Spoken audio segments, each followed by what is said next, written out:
Grabe po, nakakagulat po ang mga nangyayari sa atin ngayon. Mapapamura ka na lang ng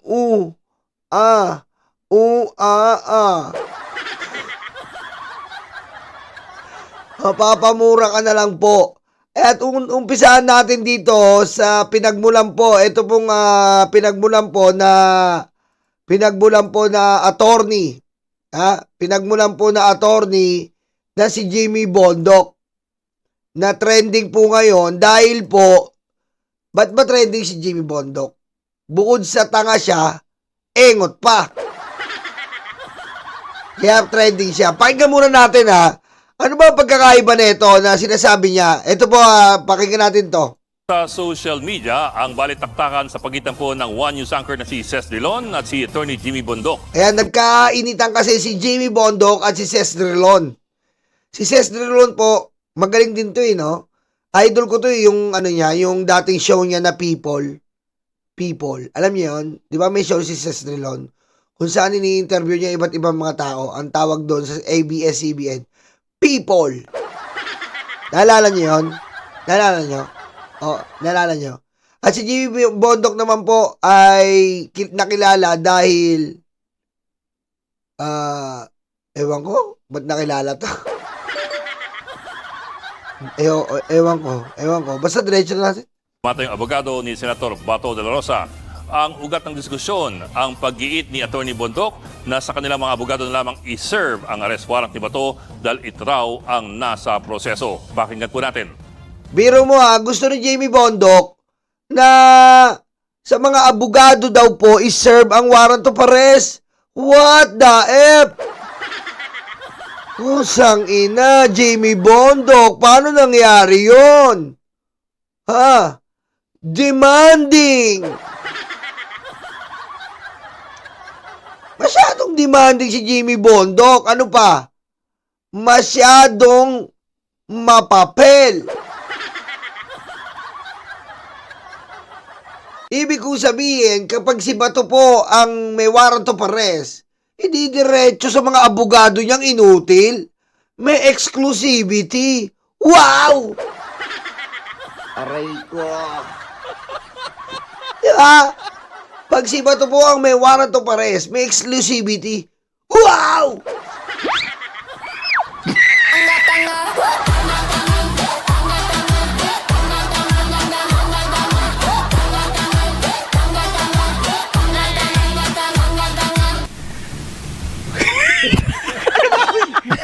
Diretso pa natin.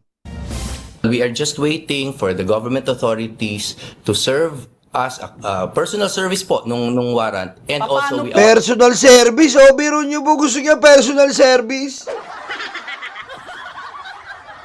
Alam nyo po si Jimmy Bondoc, engot po ito Gusto nyo ba malaman bakit engot to?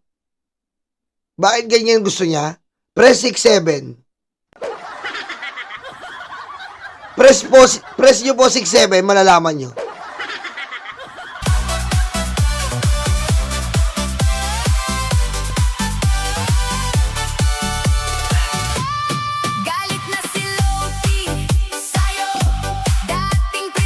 Alam nyo bakit natatakasan to si Jimmy Bondoc? Alam nyo ba ba't natatakasan to? Joby, sa mga admin ko, good morning. Ma'am Cristina Lacueta, Alex, Susie, Para Eduardo, Mami Irene, Daddy Armin, at si Mami Doms. Shoutout po sa inyo sa aking mga admin, Ma'am Cristina Lacueta. Yan. Alam mo ba't natatakasan to? Kasi nga po, si Jimmy Bondoc, engot to. Noong pa man po, engot na to. Noong pa man po, ganyan na siya. Kasi nga po, sabi nyo, somebody told me you were leaving. I didn't know. aray ko. Somebody told me do you like me, but it doesn't show. Ano po ibig sabihin nun? Dati pa lang po, inaalisan na yan pero hindi niya alam. Aray ko.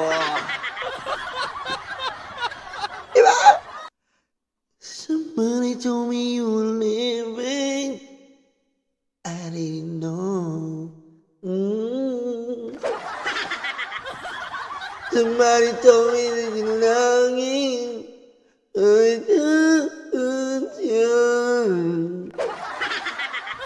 Marito, no more. So I walked out of the door. Diba? Sabi ko sa inyo eh, dati pa lang po natatakasan na to. Mangmang eh. Diba? Sa kanta niya pa lang, inaalisan na siya, hindi niya pa alam. Kaya inalisan ni Bato, hindi niya daw alam. Aray ko. Eh kung wala na nga, missing na nga si Senator, paano isi-serve? That is the purpose of the lawyers, ma'am. We are his legal counsel. Ma'am, I hope you don't ridicule us, ma'am. No, we're doing our best to I'm be not. You're earnest saying with you want the government to personally serve, but Yes. he ran Yeah, away. to us. He ran away. Abogado po kami. Abogado naman kami. Pwede naman po sa amin. And then ano pong gagawin ninyo pag Oh, na-serve eh, na sa inyo? Then we will follow You'll produce accordingly. him? You will produce your client. Well, I can't assure that because I'm not Bato, but we will, of course, definitely serve. Mahinang abogado to, parang si Marcoleta. Sabi ko nga po sa inyo, kapag nagiging DDS ang abogado, humihina, kumukupal.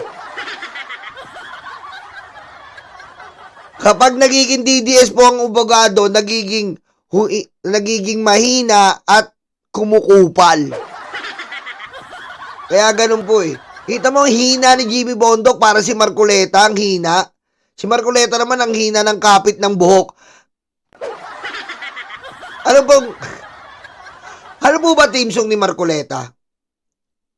Meron po yung team song si Marcoleta o paboritong kanta na lagi niyang kinakanta. Kasi po nakwento sa akin ni paring Tito Soto. Si Marcoleta, meron pala tong kinakanta. Press 67, malalaman nyo. Aray ko. Laging pabida, walang laman ulo. Ang ugali sobrang walang modo. Patayin mo si Liza. No joke, patayin mo. Si Marcoleta po pala, ang paborito na itong kanta ay Huwag kang bibitiw bigla. Huwag kang bibitiw bigla. Higpitan lang ang iyong kapit. Makikita ating ani. Patayin mo si BBM? No joke.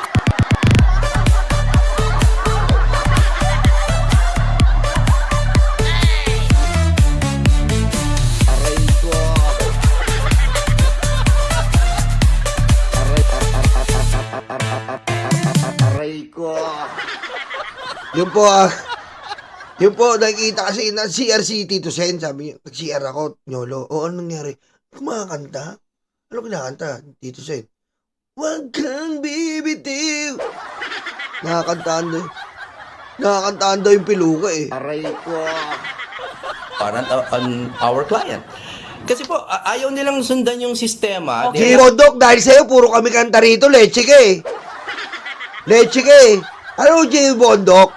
Baka sumigat ka pa kung diniretso mo yung pagkanta mo eh. Sa totoo lang ha, Jimmy Bondoc. Kung kumakanta ka na ng mga love song, ha? Sisikat ka pa lalo eh. Kaso sa pagiging abogado mo, hindi ka pa kilala, laos ka na. Laos ka na. Ang pakahina mo, pre.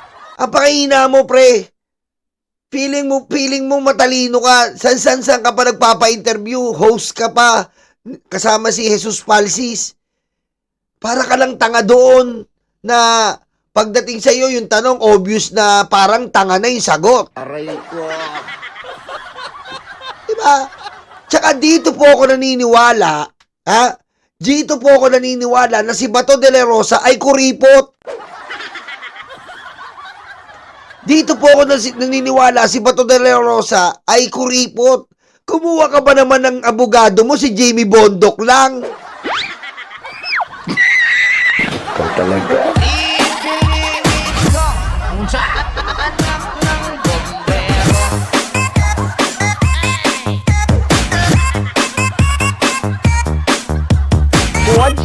国家主席习近平 Di ba? Kasi kung talagang galante si Bato, kunin ko mga Fortune Narbasa, parang si Sara. Di ba? Kunin ko na Fortune Narbasa, men, abogado, o kaya Lord ng Kapunan. Utik hindi. Si Bato kinuha Jamie Bondok. Aray ko. Ina yan. Jamie Bondok. Aray ko. So, Following the law that they're invoking. At yan ngayon ang tanong, pwede bang i-serve na lamang ang isang arrest warrant sa mga abogado ng akusado na at sila na lang ang bahala makipag-usap sa kanilang kliyente? Ang gumagabay po sa pag-aresto sa mga akusado ay ang Rule 113 ng Revised Rules of Criminal Procedure. Diyan po malinaw kung ano ang pag-aresto at paano ito ginagawa. Halimbawa, ang definisyon ng pag-aresto nasa Section 1. Ito ang pag-take custody ng isang akusado para siya po ay mapanagot. So, kailangan po personal na kunin ang kustodiya ng akusado. Sa Section 7 naman, nakalagay kung paano ginagawa ang Ano, J. Bondok, natuto ka na. Hindi mo pwede kunin. Kita mo, kaya po nag-trending siya sa katangahan. Nag-trending po siya sa katangahan. Ang warrant of arrest po, kaya nga yung iba nakita natin kay Saldi ko eh. Di ba pinintasan pa nino? Pinintasan pa ho ng mga DDS. Bakit daw pinuntahan si Saldi ko? Wala naman daw sa bahay. SOP po kasi yon. Kailangan po doon mismo sa akusado ibigay yon. Hindi pwede. Diretso mo na lang sa aking abogado. Pusang inang yan. Ang hina mo, Jimmy Bondok. Aray ko. serve ng arrest warrant. Kailangan sabihin ng arresting officer sa akusado na mayroong warrant of arrest siya at ano ang dahilan nito. Pero Tapos sabi pa ng mga DDS, kita mo to, may warrant of arrest, sinikreto nyo kay Bato. Kinang ina talaga, oo. Ang gusto ng DDS, kapag may warrant of arrest, i-notify ka. Aray ko. Halimbawa, may warrant of arrest ka, ino-notify ka. Ha? Iti-text ka. O kaya, tawagan ka, hello. Hello. Oh, Nyolo. Oh, sino to? Pulis to. Sir, bakit po? May warrant of arrest ka, paantay ha. Huh? Aray ko. Hoy, Yolo! Hoy! Po, may warrant of arrest ka, paantay kami. Aray ko. Anong oras po ba yan? Saglit lang to, piniprint lang. May lakad po ako eh. Aray ko. Kunin mo na to. Warrant of arrest to eh. Hindi ko po alam. Ang kulit. Hintayin mo kami. Eto na, ipiprint lang to, magagrab na kami. Aray ko. Paano ko po kayo makakilala? Basta nakasibilyan kami. Aray ko. Aray ko.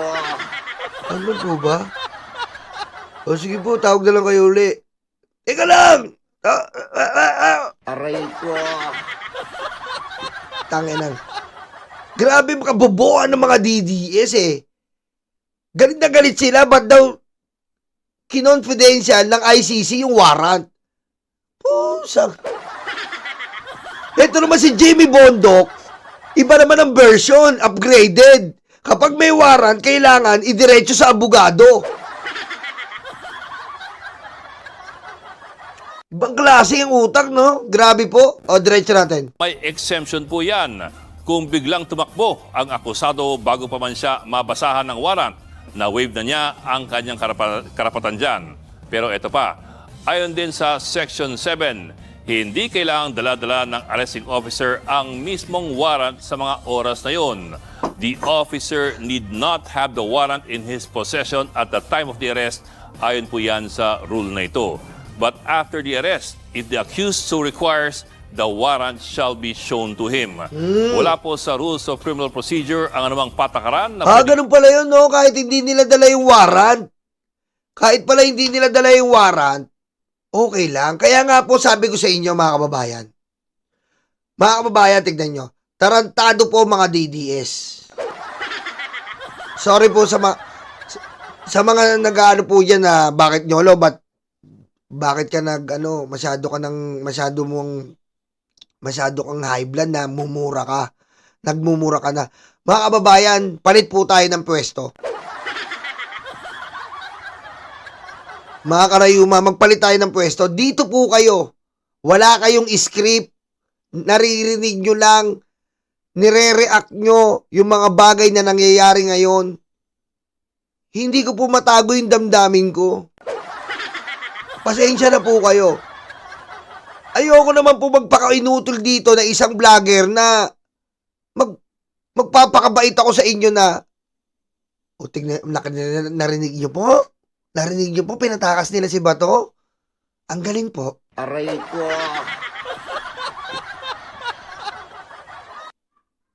Ang galing po. Napakahusay po nila. Aray ko. Aray ko. Kapuri-puri po at katanggap-tanggap ang kanilang ginagawa. Aray ko.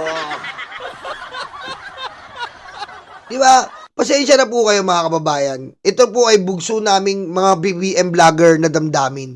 Kasi bilang instrumento ninyo mga kababayan, mga karayuma, kami po ang nagsisilbing boses ninyo. Di ba? Kami po ang nagsisilbing boses ninyo. Kami po ang nakakaramdam kung ano ang nararamdaman nyo at dito natin binubuhos at binubuga. Kaya kung ano man ang nararamdaman nyo, alam ko naggagalaiti na yung puso nyo. Hayaan nyo kami na po ang sumigaw. Alam ko napapamura na kayo. Hayaan nyo pong kami na ang magmura. Yung nasa isipan nyo na kamura-mura na sila. Hayaan nyo kami na maging instrumento. Piyansahan nyo na lang kami.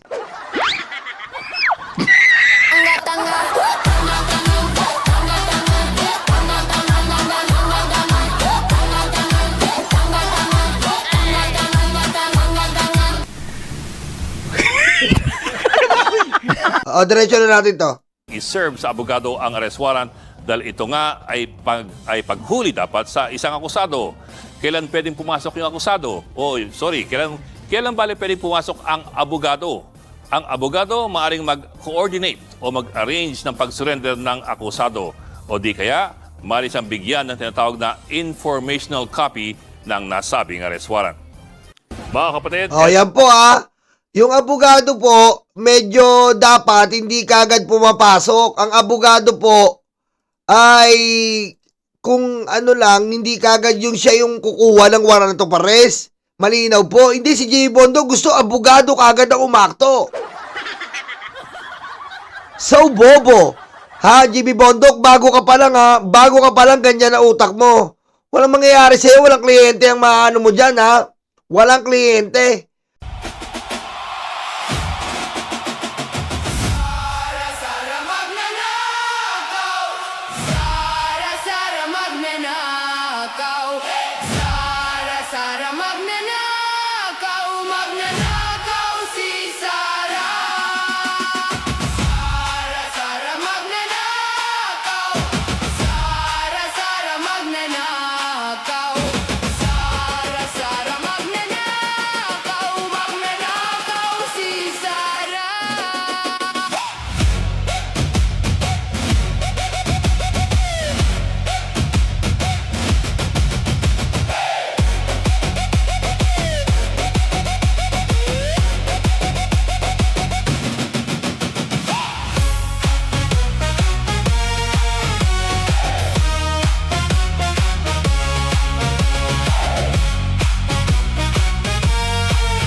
Tenga nga Duterte, perwisyo sa Pinas, mga tae.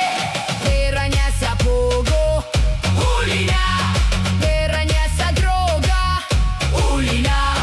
Pera niya sa Gina, huli na. Walang alusot ang impakta.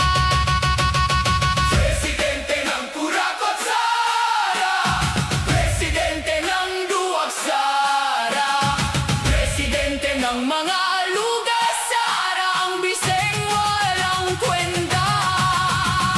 Presidente ng Kurakot Sara, Presidente ng Duwag Sara, Presidente ng mga lugar Sara, ang biseng walang kwenta. Pera niya sa pogo, huli na. Pera niya sa droga, huli na. Pera niya sa China, huli na. Wala nang lusot ang impakta. Sara, Sara magnanakaw. Sara, Sara magnanakaw. Sara, Sara magnanakaw. Magnanakaw si Sara. Sara, Sara magnanakaw. Sara, Sara. Sara, Sara magnanakaw. Sara, Sara. Sara, Sara magnanakaw. Magnanakaw si Sara.